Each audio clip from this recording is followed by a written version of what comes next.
പരിശുദ്ധമായ ഭക്ഷണം കഴിക്കുകയും ചെയ്തിരുന്നു. കൂഫയിലെ ഭിക്ഷക്കാർ പോലും ഖലീഫയേക്കാൾ നല്ല ആഹാരം കഴിച്ചിരുന്നു. അദ്ദേഹം അങ്ങനെ ചെയ്തത് തനിക്ക് ലഭിക്കുന്നതെല്ലാം പാവപ്പെട്ടവർക്കും ദരിദ്രർക്കും ചിലവഴിക്കാൻ വേണ്ടിയായിരുന്നു. ഒരു ദിവസം അദ്ദേഹം പ്രഭാത ഭക്ഷണം കഴിച്ചുകൊണ്ടിരിക്കുമ്പോൾ അദ്ദേഹത്തിനൊരു അതിഥി വന്നു. ഭക്ഷണം കഴിച്ചുകൊണ്ടിരിക്കുന്ന അദ്ദേഹത്തിന്റെ മുൻപിൽ ഒരു കപ്പ് വെള്ളവും കുറച്ച് അപ്പക്കഷ്ണങ്ങളും മാത്രമായിരുന്നു അതിഥി കണ്ടത്. ആ അപ്പത്തിൽ എണ്ണയോ വെണ്ണയോ ഒന്നുമില്ലായിരുന്നു. മാത്രമല്ല അത് കട്ടിയുള്ളതും പഴകിയതുമായിരുന്നു. അദ്ദേഹം ആ അപ്പം മുറിക്കാൻ വളരെ കഷ്ടപ്പെടുന്നുണ്ടായിരുന്നു. ഇത് കണ്ടപ്പോൾ അതിഥി അലി റളിയല്ലാഹു അൻഹുവിന്റെ ജോലിക്കാരിയോട് ചോദിച്ചു, നിന്റെ യജമാനനോട് നിനക്ക് ഒട്ടും ദയയില്ലേ? എന്തുകൊണ്ടാണ് ആ അപ്പത്തിൽ എണ്ണ തേക്കാതിരുന്നത്? അങ്ങനെ ചെയ്തിരുന്നെങ്കിൽ ആ അപ്പം മൃദുലമാകുമായിരുന്നില്ലേ? എനിക്കെന്ത് ചെയ്യാൻ കഴിയും? കാരണം അത് അദ്ദേഹം സ്വയം എടുത്ത തീരുമാനമാണ്. അദ്ദേഹത്തിനുണ്ടാക്കുന്ന അപ്പത്തിൽ എണ്ണ തേക്കരുത് എന്ന് നിർദ്ദേശിച്ചിട്ടുണ്ട്. മാത്രമല്ല മാവിൽ നിന്ന് ഉമിയും മറ്റും വേർതിരിക്കരുത് എന്നും അദ്ദേഹം ആവശ്യപ്പെട്ടിട്ടുണ്ട്. ജോലിക്കാരായ ഞങ്ങൾക്ക് അദ്ദേഹത്തെക്കാൾ മെച്ചപ്പെട്ട ഭക്ഷണമാണുള്ളത്. ഇത് കേട്ട അതിഥി അദ്ദേഹത്തോട് പറഞ്ഞു, നിങ്ങളോട് എനിക്ക് സഹതാപം തോന്നുന്നു. അങ്ങയുടെ പ്രായവും ഉത്തരവാദിത്തങ്ങളും നോക്കൂ. അതിനുള്ള ഭക്ഷണമാണോ അങ്ങ് കഴിക്കുന്നത്? എന്റെ പ്രിയ സുഹൃത്തെ, അദ്ദേഹം മറുപടി പറഞ്ഞു, പ്രവാചകൻ മുഹമ്മദ് നബി മുസ്തഫ സ്വല്ലല്ലാഹു അലൈഹി വസല്ലമ എന്താണ് കഴിക്കുന്നത് എന്ന് താങ്കൾക്കറിയില്ല. അദ്ദേഹം വയറ് നിറയെ ഭക്ഷണം കഴിക്കാറ് പോലും ഇല്ലായിരുന്നു. അദ്ദേഹത്തിന് കഴിക്കാൻ ആഹാരം പോലും ഉണ്ടായിരുന്നില്ല. അദ്ദേഹത്തിന്റെ കുലീനത അദ്ദേഹത്തിന്റെ പ്രവൃത്തിയിലും കണ്ട അതിഥി പിന്നീട് അതിനെക്കുറിച്ചൊന്നും ചോദിച്ചില്ല. ഒരു ദിവസം അദ്ദേഹം ജോലി കഴിഞ്ഞതിന് ശേഷം ഒരു മരത്തണലിലിരുന്ന് അപ്പം കഴിക്കുകയായിരുന്നു.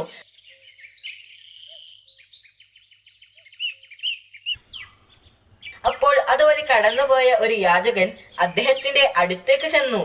യാചകന് നന്നായി വിശക്കുന്നുണ്ടായിരുന്നു. അയാൾ അദ്ദേഹത്തോട് ഭക്ഷണം ചോദിച്ചു. അദ്ദേഹം താൻ കഴിച്ചുകൊണ്ടിരുന്ന ഭക്ഷണം ആ യാചകന് നൽകി. യാചകൻ അദ്ദേഹത്തിന്റെ കയ്യിൽ നിന്നും ഭക്ഷണം വാങ്ങി കഴിക്കാൻ തുടങ്ങി. എന്നാൽ അയാൾക്ക് അത് കടിക്കാൻ സാധിച്ചില്ല. കാരണം ആ അപ്പം വളരെ കട്ടിയേറിയതായിരുന്നു. ഇത് വളരെ കട്ടിയേറിയതാണെന്ന് പറഞ്ഞുകൊണ്ട് അയാൾ ആ അപ്പം അദ്ദേഹത്തിന് തിരിച്ചു നൽകി. അപ്പോൾ അദ്ദേഹം അയാളോട് ഹസൻ റളിയല്ലാഹു അൻഹുവിന്റെ വീട്ടിലേക്ക് പോകാൻ ആവശ്യപ്പെട്ടു. അവിടെ നിന്നും നല്ല ചൂടുള്ള ഭക്ഷണം ലഭിക്കുമെന്നും പറഞ്ഞു. ഭിക്ഷക്കാരൻ അദ്ദേഹത്തോട് നന്ദി പറഞ്ഞുകൊണ്ട് ഇമാം ഹസൻ റളിയല്ലാഹു അൻഹുവിന്റെ വീട്ടിലേക്ക് പോയി. അയാൾ അവിടെ എത്തിയപ്പോൾ ആശ്ചര്യപ്പെട്ടു. കാരണം അവിടെ വലിയൊരു സദ്യ ഒരുക്കിയിരിക്കുന്നു. ധാരാളം ആളുകൾ അവിടെ ഭക്ഷണം കഴിക്കുന്നുണ്ടായിരുന്നു. ഹസൻ റളിയല്ലാഹു അൻഹു ആ യാചകനെ കണ്ടപ്പോൾ അയാളെയും ഭക്ഷണം കഴിക്കാൻ ക്ഷണിച്ചു. ആ യാചകൻ ഭക്ഷണം കഴിക്കാൻ തുടങ്ങി. അയാൾ ഓരോ പ്രാവശ്യം ഭക്ഷണം വായിലേക്ക് ഇടുമ്പോഴും കുറച്ച് ഭക്ഷണം ഒരു പാത്രത്തിലേക്ക് മാറ്റി വെക്കുമായിരുന്നു. ഇത് കണ്ട് ഹസൻ റളിയല്ലാഹു അൻഹുവിന് കൗതുകം തോന്നി. എന്തിനാണ് നിങ്ങൾ ഭക്ഷണം ആ പാത്രത്തിലേക്ക് മാറ്റുന്നത്? അദ്ദേഹം യാചകനോട് ചോദിച്ചു. ഇന്ന് ഞാൻ ഒരു നല്ല മനുഷ്യനെ കണ്ടുമുട്ടി. ഉണങ്ങിയ അപ്പം ഉപ്പ് കൂട്ടിയാണ് അദ്ദേഹം കഴിക്കുന്നത്. അദ്ദേഹം ഒരു ദയാലുവാണ്. ഭക്ഷണത്തിനായി എന്നെ ഇങ്ങോട്ട് പറഞ്ഞു വിട്ടത് അദ്ദേഹമാണ്. അദ്ദേഹത്തിന്റെ നല്ല മനസ്സിന് വേണ്ടി ഞാൻ അദ്ദേഹത്തിന് കുറച്ച് ഭക്ഷണം കൊടുക്കാൻ ആഗ്രഹിക്കുന്നു. ഇത് കേട്ട ഇമാം ഹസൻ റളിയല്ലാഹു അൻഹു പുഞ്ചിരിച്ചുകൊണ്ട് പറഞ്ഞു, ആ മനുഷ്യൻ ഇമാം അലി ബിൻ അബൂ താലിബ് അല്ലാതെ മറ്റാരുമല്ല. ഒരു ആഡംബര ജീവിതം നയിക്കാൻ അദ്ദേഹത്തിന് കഴിയുമെങ്കിലും ഒരു ദരിദ്രന്റെ ജീവിതമാണ് അദ്ദേഹം തിരഞ്ഞെടുത്തത്. അദ്ദേഹം ഒരു യഥാർത്ഥ മുസ്ലിമാണ്. ഹസ്രത്ത് അലി റളിയല്ലാഹു അൻഹുവിന് കൃഷിയും ഇഷ്ടമായിരുന്നു. വിളകൾ വളർത്തിയെടുക്കുന്നതിനായി വയലിൽ വളരെ കഠിനാധ്വാനം ചെയ്തിരുന്നു. മദീനയ്ക്ക് പുറത്ത് തരിശായ കുറച്ച് സ്ഥലം അദ്ദേഹം വാങ്ങിയിരുന്നു. അവിടെ അദ്ദേഹം കൃഷി ചെയ്യാൻ ആഗ്രഹിച്ചു. അതിനുവേണ്ടി വെള്ളം ആവശ്യമായിരുന്നു. വെള്ളം ലഭിക്കുന്നതിന് വേണ്ടി അവിടെ ഒരു കിണർ കുഴിക്കാൻ ഹസ്രത്ത് അലി റളിയല്ലാഹു അൻഹു തീരുമാനിച്ചു. പക്ഷേ അതൊരു തരിശായ സ്ഥലം ആയിരുന്നു. അവിടെ വെള്ളം ലഭിക്കുമെന്ന് യാതൊരു പ്രതീക്ഷയുമില്ലായിരുന്നു. അദ്ദേഹം തന്റെ എല്ലാ പ്രതീക്ഷകളും അള്ളാഹുവിൽ അർപ്പിച്ചുകൊണ്ട് കിണർ കുഴിക്കാൻ തുടങ്ങി. ആ പകൽ മുഴുവൻ കിണർ കുഴിക്കാനായി അദ്ദേഹം നന്നായി അധ്വാനിച്ചു. വൈകുന്നേരമായപ്പോൾ അദ്ദേഹം വീട്ടിലേക്ക് പോയി.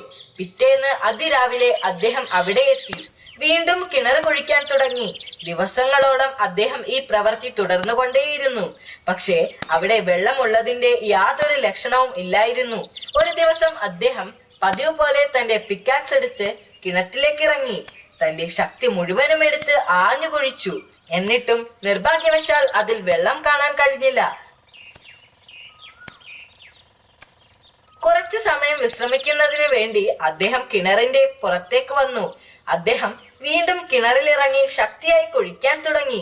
കഠിനമായ പരിശ്രമത്തിൽ അദ്ദേഹം കിതയ്ക്കാൻ തുടങ്ങി. അദ്ദേഹം ശ്വസിക്കുന്ന ശബ്ദം അടുത്തുള്ള ആളുകൾക്ക് വരെ കേൾക്കാമായിരുന്നു.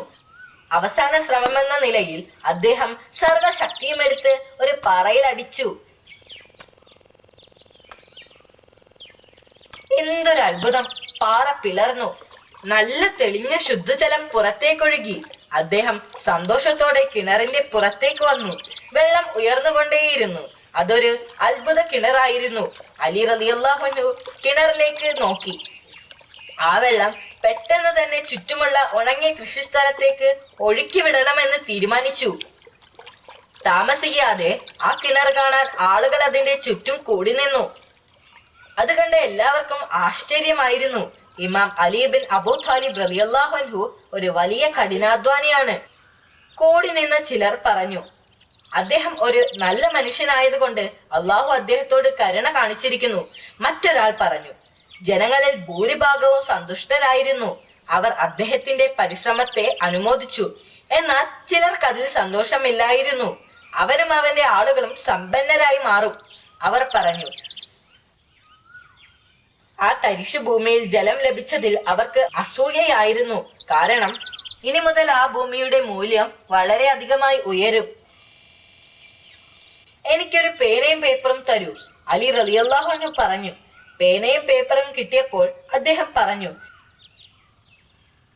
ഞാൻ ഈ കിണറും അതിനോട് ചേർന്നുള്ള സ്ഥലവും ധർമ്മസ്ഥാപനത്തിന് സംഭാവന നൽകുന്നതാണ്.